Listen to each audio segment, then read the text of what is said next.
সারা দেশে আজ ইসলামী আন্দোলনের বিক্ষোভ। মেডিকেল ভিসায় ভারত গিয়ে আটকে পড়েছে শতাধিক বাংলাদেশি।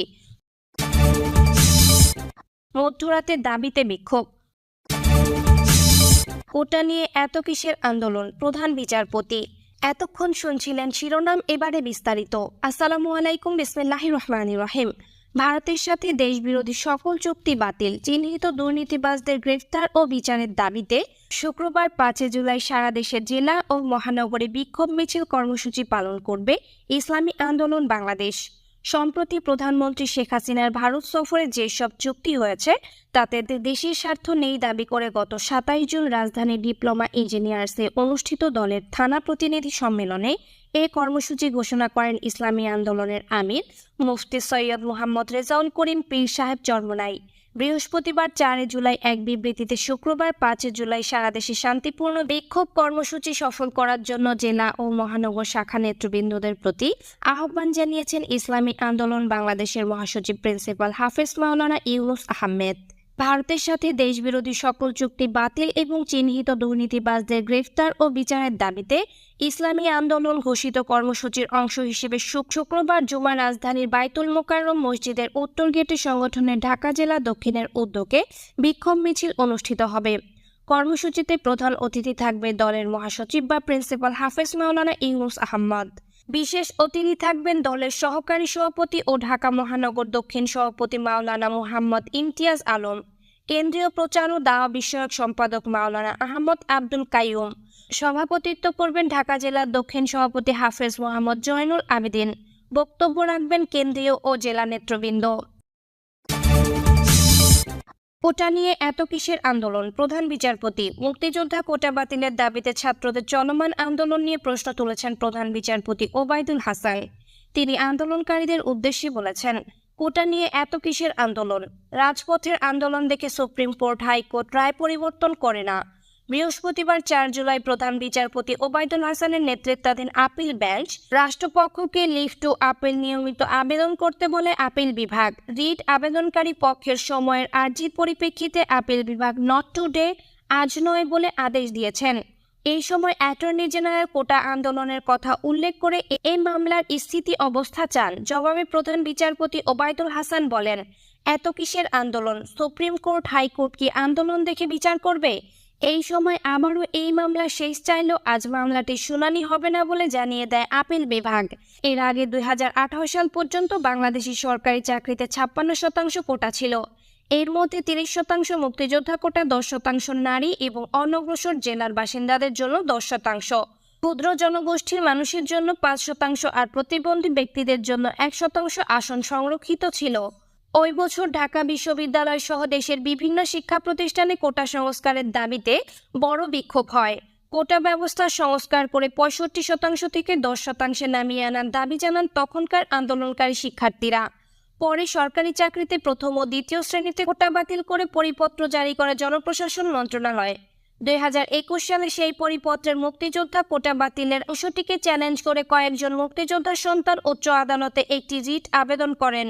সেই রিটের রায়ে চলতি বছরে 5 জন পরিপত্রের ওই অংশ অবৈধ ঘোষণা করেন আদালত। পরে এই রায় স্থগিত চেয়ে আপিল বিভাগের চেম্বার আদালতে আবেদন করে রাষ্ট্রপক্ষ, কিন্তু গত 9 জন প্রাথমিক শুনানির পর আবেদনটি আপিল বিভাগের নিয়মিত বেঞ্চে পাঠানো হয়। মেডিকেল ভিসায় ভারত গিয়ে আটকে পড়েছে শতাধিক বাংলাদেশি, হচ্ছেন নানা সমস্যার সম্মুখীন। মেডিকেল ভিসা নিয়ে চিকিৎসার ক্ষেত্রে ভারতীয় দূতাবাসের নতুন শর্তের বেড়াজালে দেশটিতে আটকে পড়েছেন শতাধিক বাংলাদেশি। দেশে ফেরার জন্য ভারতীয় ইমিগ্রেশন অফিসে আবেদন করলেও ধীরগতির কারণে 2 সপ্তাহ ধরে দেশে ফিরতে পারছেন না তারা। এতে অর্থনৈতিক ক্ষতির মুখে পড়ছেন তারা।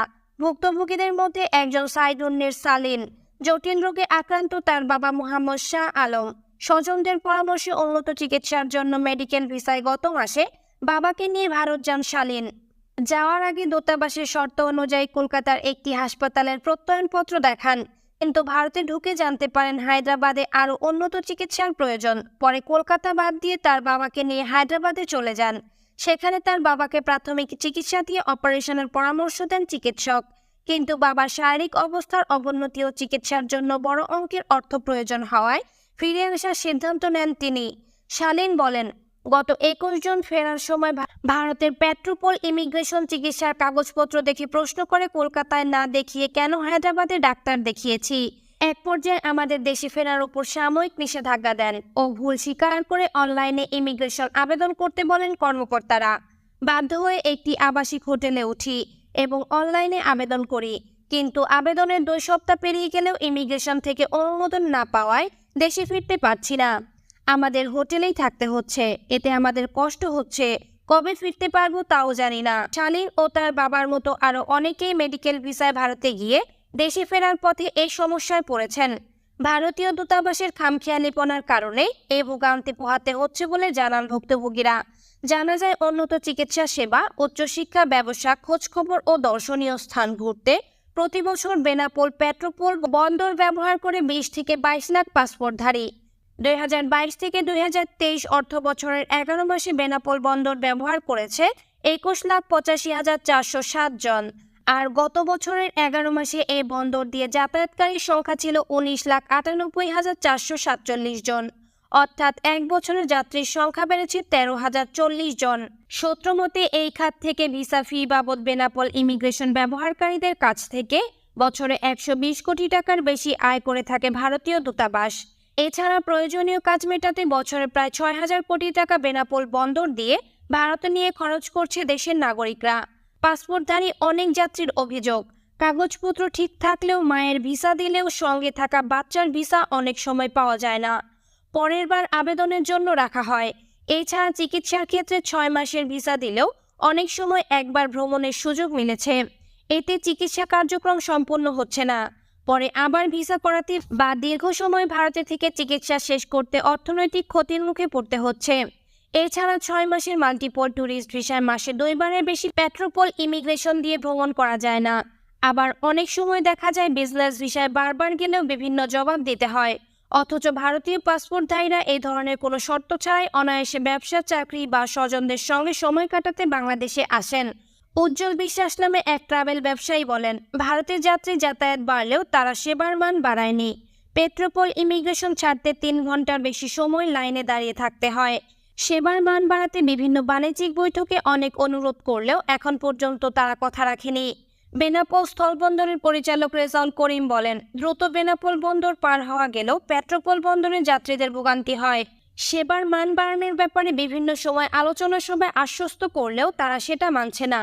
সরকারি তথ্য অনুযায়ী স্বাভাবিক সময়ে চিকিৎসা, ব্যবসা বেড়ানো সহ বিভিন্ন কারণে প্রতিদিন গড়ে 3,000-এর বেশি বাংলাদেশি নাগরিক ভারতে প্রবেশ করেন, যাদের 10% বেশি যান চিকিৎসা নিতে। Indian chambers of commerce and ইন্ডাস্ট্রির তথ্য অনুযায়ী চিকিৎসার জন্য ভারতে যাওয়া বিদেশিদের 45%ই যান বাংলাদেশ থেকে। 2018 সালের জানুয়ারি থেকে 2019 সালের 31 মার্চ পর্যন্ত 1,37,30,282 জন বিদেশি ভারত ভ্রমণ করেছেন। এর মধ্যে প্রথম অবস্থানে থাকা বাংলাদেশিদের সংখ্যা ছিল 28,76,000। চিকিৎসা প্রার্থী বাংলাদেশি ও বাংলাদেশে কর্মরত ভারতীয়দের বিড়ম্বনার কথা বিবেচনায় নিয়ে আকাশপথে বিশেষ যাতায়াত ব্যবস্থা তৈরির প্রস্তাব ঢাকা সফরে দিয়েছিলেন ভারতের পররাষ্ট্র সচিব হর্ষবর্ধন শ্রিংলা। এই এয়ার ট্রাভেল বাবল তৈরিতে অগ্রগতির বিষয়ে জানতে চাইলে হাই কমিশনের মুখপাত্র বলেন, 2 সরকারের মধ্যে আলোচনা চলছে, আশা করি শীঘ্রই কিছু একটা হবে। যুক্তরাষ্ট্র, ফ্রান্স ও জার্মানির পাশাপাশি প্রতিবেশীদের মধ্যে মালদ্বীপের সঙ্গে ইতিমধ্যে এয়ার ট্রাভেল বাবল তৈরি করেছে ভারত।